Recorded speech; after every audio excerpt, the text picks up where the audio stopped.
Whether you are a new or returning player, there is one bit of content that can be very stressful for players, and that would be attempting the fight caves for your very own fire cape.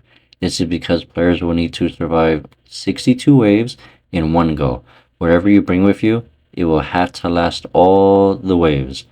And then at wave 63 will be Jad. Jad is able to attack players using all three styles, although however, he can only melee you if you're in melee distance. So you really want to stay far away, in which case he can only use magic and range.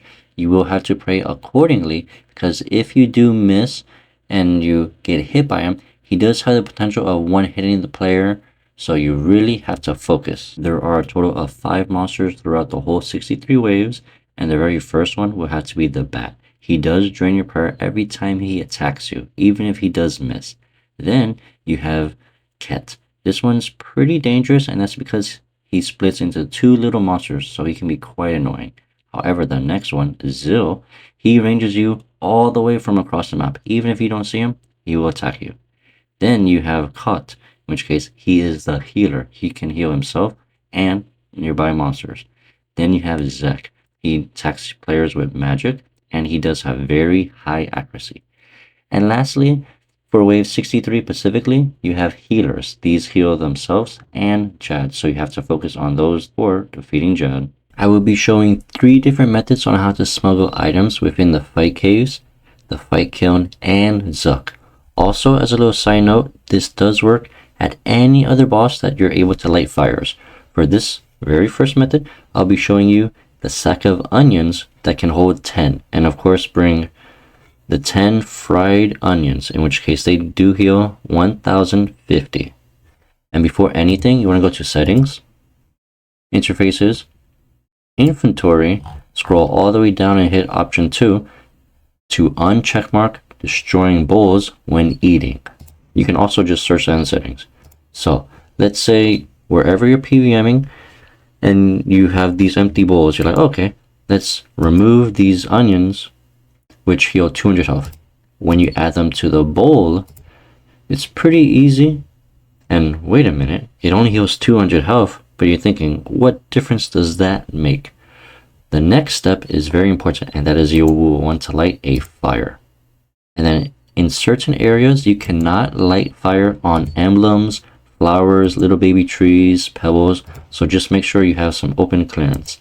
Then you're able to cook and make the fried onions. This is a very good way to extend your trips, and a lot of level 3 skillers do this while they are going for the fire cape. For the second method, that will involve having a high cooking level and divination level. But don't worry, divination is quite easy if you purely train it from the Gustinian cache, as you're able to get amazing experience. And then you want to make whatever divine fishing bubble you're allowed to make. I do suggest the swordfish, and that's because you do stop burning them at 86 cooking, just in case, and it's actually fairly easy to get as well. Now, just like the other method, it's the same thing. You want to bring logs with you. Drop as many items as possible. They will last for about 60 seconds. Then just light a fire and then cook your food. It's as simple as that. And of course, remember, this does work anywhere you're able to light a fire, as long as you do trap the monsters so you won't be getting damaged while you are pretty much restocking your supply. The very last method I feel comfortable showing is how to smuggle brews.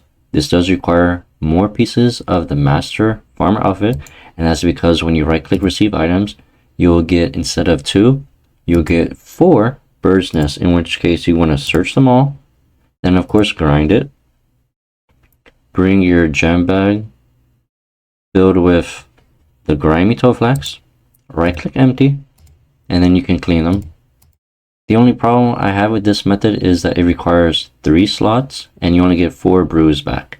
Now, for main accounts only, place a portable well. Then you're able to right click it, take files, pretty much take everything, and now you simply want to make the toe flax potions unfinished, then add it with your little crushed bird's nest. You do have a chance for your wasteful dungeoning effect to proc, so you might be able to get 5 brews or even 6 if the portable well does give you that extra benefit. And then this one's not really too important, and that's because, I mean, it's considered a daily. However, I have known level 3 accounts that have done this, that are mainscapes, and over 4 or 5 days when they're still doing the fight caves, it really does add up. Did a couple of hours worth for the Well of Souls. Now I have almost 5,000, and of course I do have 11 talent points, which I'll be finally unlocking the zombie, the command zombie, the spirit pact, which increases the duration of my conjures by 6 seconds. I have another that does it by 12 seconds, and I will be unlocking the tier 2 spectral sight ability. Now off to Jed. Actually, I may as well just unlock the Phantom Guardian. I mean, he's not really useful at all since he just reduces damage and does no type of DPS. Now off to Jed. Just look at this. I am fully ready to defeat Jed. I have 5 silver restores, 1 prayer potion, 2 billion sharks, God Banner, which acts as an overload. However, instead of plus 17 boost, it will give me plus 5 boost. So it's pretty much like a regular set of attack, strength, and defense. However, it lasts 30 minutes, and you can do it once a day. I also have Ectoplasm and full tier 70 Death Dealer armor, Amulet of Glory, Ring of Wealth, and Ardoin Cape, and then the tier 70 weapons. After around wave 45, it does start to get a little bit hard, and that's because the monsters now are nice stacked up. And what I mean by that is you'll get 2 bats, 2 blobs, 2 rangers, and a melior. And then of course you'll have a major. You have a lot of monsters attacking you at once, which if you want, you could kind of somewhat lure them behind each other so they block them. Unless you walk underneath the tile, in which case the bats and other monsters will be able to pass on that tile because you canceled the blocking. From this point on, the waves will only get harder and harder. Once you're on wave 62, it is very easy because there is only 2 majors on you, in which case, when you kill one, you're able to trap the other, do the rocktail method with the bubble, light a fire, and then cook all your food so that you're fully prepared for Jad. Then, of course, while you are fighting Jad, there's 2 things to note, and that is when he throws his whole body back and pretty much stands on his 2 hind legs, that would be considered a magic attack. If he slams the ground with his 2 front paws, that will be a ranged attack. Once Jad has 50% health, he will be summoning 4 healers. You'll want to target all of them and make sure they're on you. They do attack with melee, however, it's a very low hit chance, so you'll be fine to just focus on Jad's attack, as again, you're able to get 1 hit if you're not praying accordingly, and we do not want that, especially since it did take us quite a while. You have 2 options. 1, you can target all the healers and ignore them, or when you target them, you're able to defeat them all, in which case that way it prevents Jad from healing enough, because if he does drop below half health, he will spawn another set. With that, I've gotten my first Jad kill, and as a little added bonus, if you do wear it, it will be an achievement task as well. And I got it as a Reaper assignment, so yeah, I have to kill another one. Hello Jed, I'm back, even though I did not want to do this, and that's because, I mean, the Reaper assignment was like, hey, you have to do 2. I was like, what? What kind of madman will do 2 of this? Although, luckily, there is a competitive group Ironman achievement, and that is to use the fire cape on you first. So, I mean, I was very scared of getting melee hit and then boom, just kissing the floor. That would have been pretty awkward. And then you just have to finish the kill. The healers, I mean, I kind of like them. They're not too bad, although, I mean, they heal a lot. And let's see, I believe since he is Deathmark, he should instantly die.